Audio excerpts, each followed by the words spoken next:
tính kiểu ngồi nói cười á, cho mấy chị em bước dài chân ra, bước vào nút. Đây không các bạn. Cố gắng lên, cố lên, bình tĩnh thôi. Càng lì rau càng run. Thành tích cuối cùng của dân tộc là thành tích là tiếp theo. Bước thứ hai, bắt đầu. Bước ra bước của nó.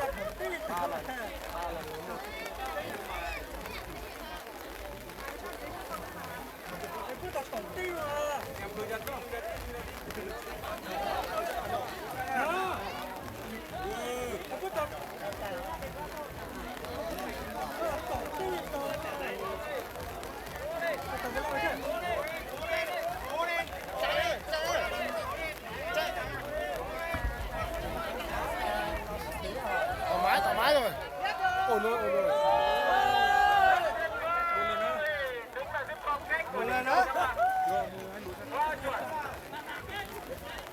Tuyệt vời, như vậy là trong mày có cái ô để đâu ra đây hay đấy. Đấy à. về những thành công rất chính. Chương 2 đã phải đi trận chung. Chương 3. Anh đang em Đâu bao ngày. đang có xem nào. Không phải là phóng viên chuyên nghiệp đâu, nó không bị đâu. Mình phải tự cắm cho mình đi. Nhẹ nhàng thôi, mình thả lỏng người ra. Thở đều vào. Phải muốn thở. Bình tĩnh thôi, đúng rồi. Bước tiếp. Bình tĩnh thôi, đúng rồi.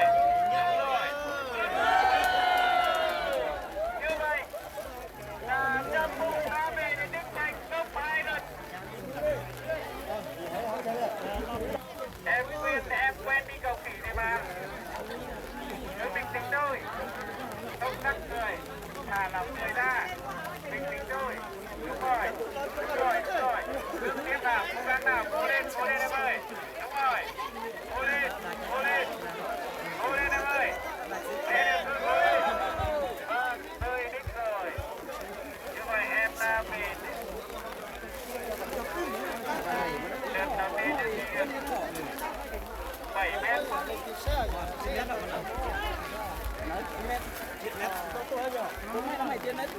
Xe cho cả. Đấy, cho một người với.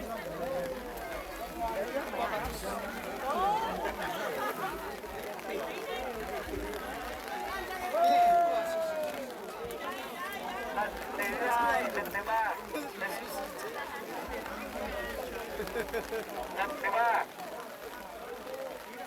Lần thứ ba bắt đầu.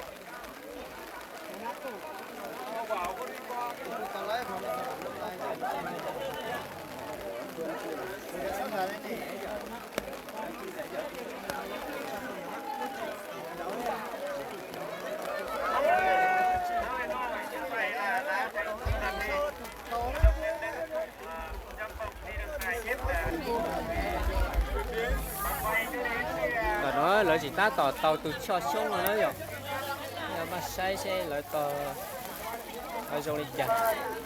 Lấy chỉ tàu từ nó để khu tàu mình chỉ để xe cho lực. Tàu từ núi giò thế nào nữa.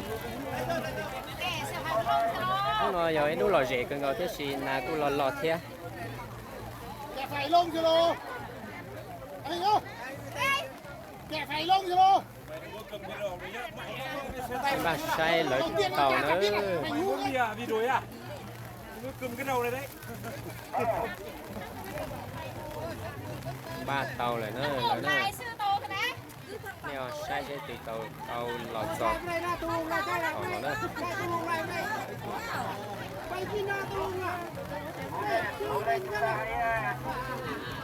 Nó lắm nó một xíu ơi.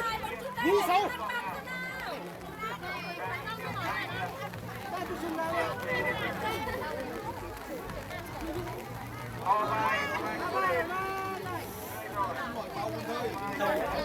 phải lo anh này nữa phải lo anh á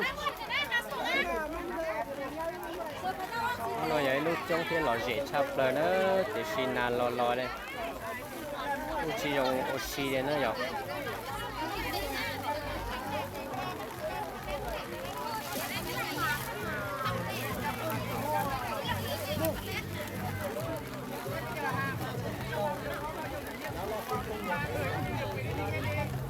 nếu mà lết này phải cái này mết mà nó dốc phun chống này điêu ăn giỏi điêu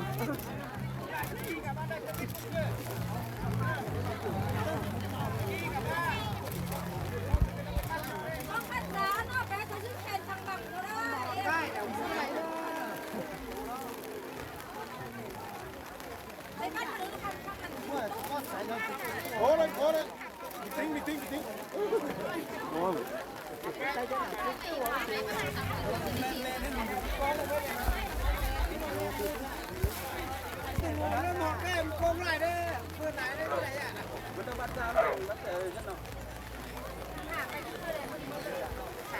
ơi dạ ôi ta tổng nữa nó xe của một tàu nữa ôi cha ôi ô ôi cho tàu nó tí luôn ôi yo ôi yo ôi yo ô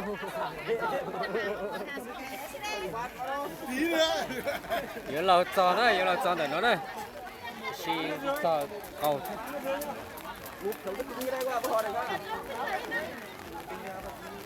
xong im nước ăn ba sai từ con nhà tỏi tàu này mưa đây mặn đây nghe chả cả cả sẽ lên cái này nó phải sẽ lên cái này từ con nhà tỏi tàu ôi yo chị ok đi à bình tĩnh nhưng muốn nhắc cái này nan lo nhưng trên nào không cứu nữa cha nhớ trâu khử cơn cầu trâu chó và tua xích tư là nó lên nữa cái lek của lại tụi nó chếp là không phải đâu gọi là bắt nàng mày bé đó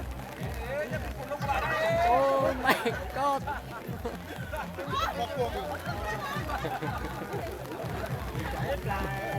Hãy subscribe cho kênh Ghiền Mì Gõ để không bỏ lỡ những video hấp dẫn